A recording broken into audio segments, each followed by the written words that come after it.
है कि इंडिया ने बांग्लादेश का हुक्का पानी बंद कर दिया है। क्या बांग्लादेश भी पाकिस्तान जैसी कंडीशन में आ गया है? क्योंकि आईएमएफ के पास आ गया, बिल्कुल आ गया वो।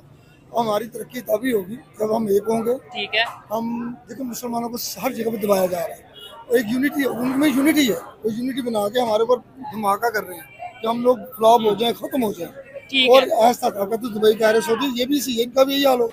इंडिया और बांग्लादेश के बॉर्डर के ऊपर ट्रेड सस्पेंड हो चुकी है। सैकड़ों की तादाद में ट्रक खड़े हैं, लेकिन इंडिया उन ट्रक्स की सप्लाई बांग्लादेश को नहीं दे रहा, जिसके अंदर फूड आइटम्स है, जिसके अंदर ग्रोसरी है।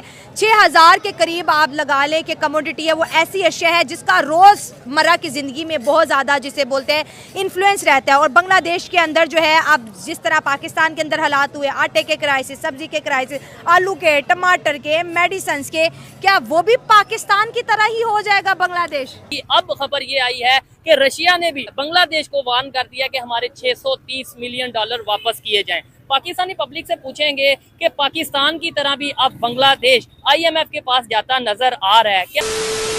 नमस्कार दोस्तों, जय हिंद। तो दोस्तों, बांग्लादेश को भारत ने जो कि हुक्का पानी बंद कर दिया और सारा फूड और सारा जो मटेरियल हम यहाँ से बेचते थे, जो भी चीज़ें आप बोले खाने पीने की और सभी चीज़ें, जो यहाँ तक कि बिजली तो ऑलरेडी बंद कर दी है, यहाँ पर खाने पीने की चीज़ भी भारत ने पूरी तरीके से बंद कर दी। और यहाँ पर बांग्लादेश की बॉर्डर पर भारत के कई सारे ट्रक जो कि ऐसे पर है फ्रूट और ये सारा चीज़ें लेकर, तो बांग्लादेश और पाकिस्तान की पब्लिक जो कि बौखला गए, क्योंकि बांग्लादेश में अभी फ्रूट क्राइसिस हो गए। जिस तरह के पाकिस्तान में 400 के पार पहुंच गया था जो कि फ्रूट प्राइस, यहाँ पर बांग्लादेश में भी हमें ऐसा ही नजर आ रहा है। और एक तरफ रशिया ने भी बांग्लादेश पर दबाव बढ़ाने के लिए, जो कि उनके जो 600 मिलियन डॉलर रशिया को लेने थे बांग्लादेश से, वो भी रशिया ने तुरंत ही मांगे, क्योंकि बांग्लादेश को कहा है कि हमारे 600 मिलियन डॉलर दे दो या फिर हम कुछ ऐसा स्टैंड लेंगे जो कि बांग्लादेश के लिए अच्छा नहीं होगा। तो भारत के 800 मिलियन और रशिया के 600 मिलियन जो कि बांग्लादेश को देने, और यहाँ पर भारत ने पूरी तरीके से फ्रूट और सारी चीजें से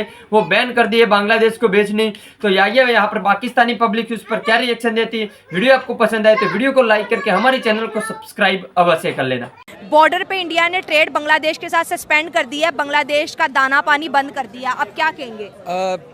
इसके ऊपर मैं ये कहना चाहूँगा कि भारत का ये बहुत बड़ा डिप्लोमेटिक और बहुत बड़ा पॉलिटिकल फेलियर है। अच्छा, ठीक है, फेलियर है वो इस तरीके से, क्योंकि भारत की बहुत ज़्यादा ट्रेड जो थी वो बांग्लादेश से हो रही थी, जो कि अब सस्पेंड हो चुकी है, जिसका भारत को डेफिनेटली नुकसान होगा। लेकिन नुकसान इस हद तक नहीं होगा जिस तरह पाकिस्तान में आप कह रही है कि टमाटर बहुत ज़्यादा महंगे और आलू बहुत ज़्यादा महंगे। देखिए, भारत की जो इकोनॉमिक सुपर हब है, वो पावर हाउस है इकोनॉमिक, ठीक है, तो उसको उतना, जिसको कहते हैं ना, को प्रॉब्लम्स फेस नहीं करनी पड़ेंगी। मेरे नज़दीक जो है ये भारत का एक बहुत बड़ा फेलियर है। और पाकिस्तान को एक इसके अंदर ये एज है कि पाकिस्तान अपने डिप्लोमेटिक टाइज बांग्लादेश के साथ बेहतर कर सकता है। आप कह रहे हैं ये इंडिया का फेलियर है, लेकिन अगर इंडिया का पॉइंट देखिए, उन्होंने कहा कि आपकी कंट्री में अनरेस्ट है, हम आपके साथ ट्रेड नहीं कर सकते, दैट्स व्हाई हम जो है ना ट्रेड सस्पेंड कर रहे हैं। और पूरी दुनिया का यही हमने देखा है एक रवैया, जब भी किसी मुल्क के अंदर अनरेस्ट होता है तो उसकी जो पार्टनर कंपनी होती है या पार्टनर मुल्क होता है, वो हर चीज़ बंद कर देता है। क्योंकि यहाँ पर बात हो रही है 7000 करोड़ मालियत की, तो कोई इसको जिहादी ग्रुप के हवाले तो नहीं करेगा ना इतने बड़े। अच्छा, बड़ी मजे की बात की है, जरा इनसे पूछे कि ये अनरेस्ट पैदा किसने किया है। हाँ। ये अपनी ही एक क्लाइंट स्टेट बनाना चाह रहे थे बांग्लादेश को, कि जो हम कहेंगे वही ये करेंगे, और जो हमारा अपॉइंटेड प्राइम मिनिस्टर है, जो वो कहेगी तो वही होगा। आपसे तो ये भी नहीं एग्री कर रहे। मेरी बात सुने, आप जो कह रहे हैं ना, 15 साल से जो हसीना वाजिद है वो इंडियन नवाज है, इंडिया की पॉलिसी अप्लाई हो रही है। जहाँ तक आप कह रहे हैं ना कि इंडिया चाहता कि हमारी एक पपेट स्टेट होती जो हमारे इशारों पे चलती। पाकिस्तान ने ये भी कहा था कि बांग्लादेश पे हिंदुस्तान कब्जा कर लेगा, मगर इंडिया ने उन्हें स्पेस दी। हाँ। उन्हें कहा तुम अलहदा कंट्री हो, हम तुम्हारी जान छुड़वा रहे हैं, ठीक है। कब्जा नहीं किया, इन्वेड नहीं किया। अब भी उनका था कि उनकी अपनी ही मर्जी की हुकूमत थी। इसमें क्या है कि जमात इस्लामी का जो लिंक है वो हमारी ISI से है, ठीक है।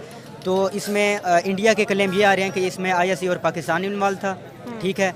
और वैसे अगर इंटरनेशनल सतह पे देखा जाए तो अमेरिका ने पाकिस्तान से अड्डे मांगे थे और इमरान खान ने इनकार किया तो वो हट गए। मतलब और इसके पीछे अमेरिका ने हाँ बांग्लादेश से भी अड्डे मांगे। और एक और भी बात कही जा रही है कि म्यांमार और बांग्लादेश के दरमियान एक क्रिश्चियन कंट्री छोटा सा वो किया जाएगा, ताकि चाइना को कंटेन किया जाए और वहाँ पे बहरी बेड़े हों और ये चीज़ें। मैं इनकी बात से डिसएग्री इसलिए करता हूँ क्योंकि इस चीज़ का कोई एक्चुअल एविडेंस नहीं है। ISI को किसी मुल्क के अंदर मुदाखलत करने का कोई शौक नहीं है। अच्छा। पाकिस्तान की इंटेलिजेंस एजेंसीज और जो दिफाई इदारे हैं वो उनको किसी के साथ कंसर्न नहीं है, उनको अपने मुल्क के साथ कंसर्न है, अपने नेशनल इंटरेस्ट के साथ कंसर्न है। हाँ, मुदाखलत करते हैं भारतीय, जो ये इंडियंस जो है बलूचिस्तान में कर रहे हैं, जो ये KPK में कर रहे हैं, जो ये ईरान में कर रहे हैं, वो भी हम पे लगाते हैं ना, खालिस्तान कौन बनाना चाहते हैं, और हम ओपनली कहते हैं कि यहाँ के लोग ट्वीट करते हैं कि हम खालिस्तान बनाएंगे, आपने बांग्लादेश बनाया। हम तारीफ करते थे, देखो 1971 में बांग्लादेश बना, आज हमसे आगे, आज इंडिया ने बांग्लादेश का ट्रेड सस्पेंड कर दिया। अगर इनकी ट्रेड की मालियत 2023-24 देखा जाए, $14 बिलियन की ट्रेड हुई है इंडिया और बांग्लादेश के बीच। इतनी ज्यादा ट्रेड हुई और आज वो खतरे में, आज वो खतरे में। इंडिया जो है ना, इंडिया को आप कह सकते हो इंडिया एक बहुत बड़ी पॉपुलेटेड कंट्री है, सही है। जहाँ पर पॉपुलेटेड कंट्री है, अगर आप वहाँ पर ट्रेड करोगे तो इसका आपको 100% मुनाफा होगा। अगर हम पाकिस्तान की बात करें, पाकिस्तान अगर उनके साथ ट्रेड करना चाहता है तो हम बहुत आगे जा सकते हैं। देखो आप उनकी GDP देखें कितनी ऊपर है, कितने आगे। क्यों आगे?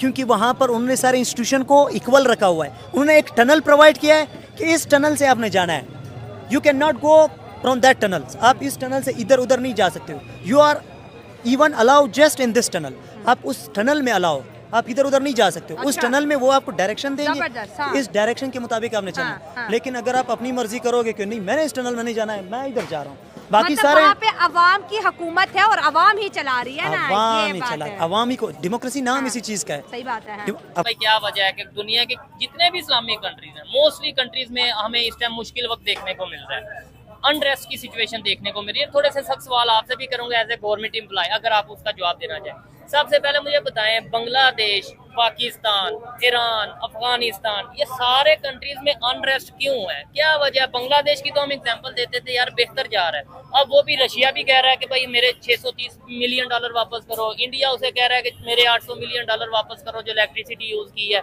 यानी उधर भी उन्हें भी IMF के पास जाना पड़ रहा है। सबसे पहले तो मैं आपका शुक्रिया अदा करूंगा कि आपने मौका दिया बात करने का।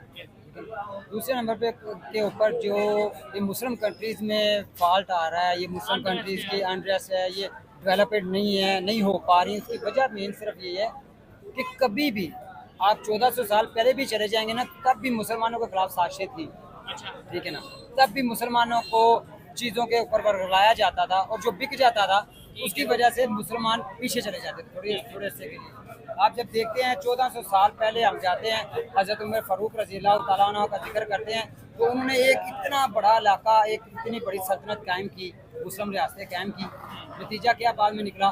जो बाद में आने वाले लोग थे, उसमें शिमर का मैं जिक्र करूँगा, उसने मैं की बात की, जब उसने मैं की बात की तो मुसलमानों की बर्बादी तबाही शुरू हो, यानी कि यूनिटी नहीं है, आप ये कहना चाह रहे हैं। अच्छा, और दूसरा आपने ये क्या साजिश करते हैं, कौन लोग साजिश करते हैं? यानी ये बांग्लादेश के खिलाफ किसने साजिश कर दी कि अचानक बेहतर स्टेबिलिटी की तरफ जा रहा था, आज वो समझ ले बांग्लादेश से बांग्लादेश या रोड पे आ गया ऑलमोस्ट। इस सिलसिले में मैं आपसे यही बात करना चाहूँगा कि हमें दिखाया जाता है प्रिंट मीडिया के जरिए, हमें दिखाया जाता है इलेक्ट्रॉनिक मीडिया के जरिए कि सब ठीक है, ठीक है, लेकिन सब ठीक नहीं है। सब ठीक इसलिए नहीं है क्योंकि जो जब तक आपका फातेसर नहीं बढ़ेगा ना, तब तक आपका सब ठीक नहीं है। ऐसे ही है, जब तक आप IMF के पास जाते रहोगे, चाहे वो पाकिस्तान है चाहे वो बांग्लादेश है, तब तक इसका मतलब है कि वो अपने पाँव पे नहीं खड़ा। अच्छा, अब आप देखें कि पाकिस्तान की मैं बात करता हूँ, 3.5 साल मैं पीछे जा रहा हूँ इमरान खान साहब के दौर में, हमारा GDP ग्रोथ रेट 6.5 पे चला गया, ठीक है, तारीख में कभी नहीं गया। अच्छा, नेक्स्ट अभी तक हम लोग 1.5 पे आ गए।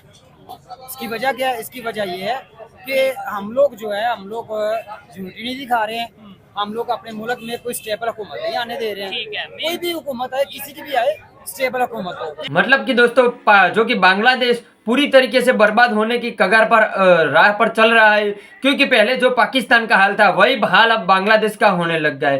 पहले तो भारत ने अपने $800 मिलियन वापस मांगे क्योंकि बिजली का बिल जो बांग्लादेश ने अडानी का भरा नहीं है, और यहाँ पर रूस ने भी $630 मिलियन कुछ रकम जो कि बांग्लादेश से वापस मांग लिए, क्योंकि बांग्लादेश की जब औकात नहीं रही है कि हम $630 मिलियन दे सके। और दूसरी बात कि पाकिस्तानियों को लगता है कि जो कि बांग्लादेश को इतना नुकसान नहीं होगा जितना कि भारत को होगा। तो बांग्लादेश में फिलहाल फ्रूट क्राइसिस हो रहा है क्योंकि खाने पीने के लाले पड़े हुए हैं, और आप लोग बोल रहे हो कि बांग्लादेश से ज़्यादा भारत को नुकसान होगा। तो खैर दोस्तों, इस पाकिस्तानियों पर, बांग्लादेश पर आपकी क्या राय रहती है, अपनी राय कमेंट सेक्शन में ज़रूर बताइएगा। वीडियो देखने के लिए आपका बहुत बहुत धन्यवाद। जय हिंद, जय भारत।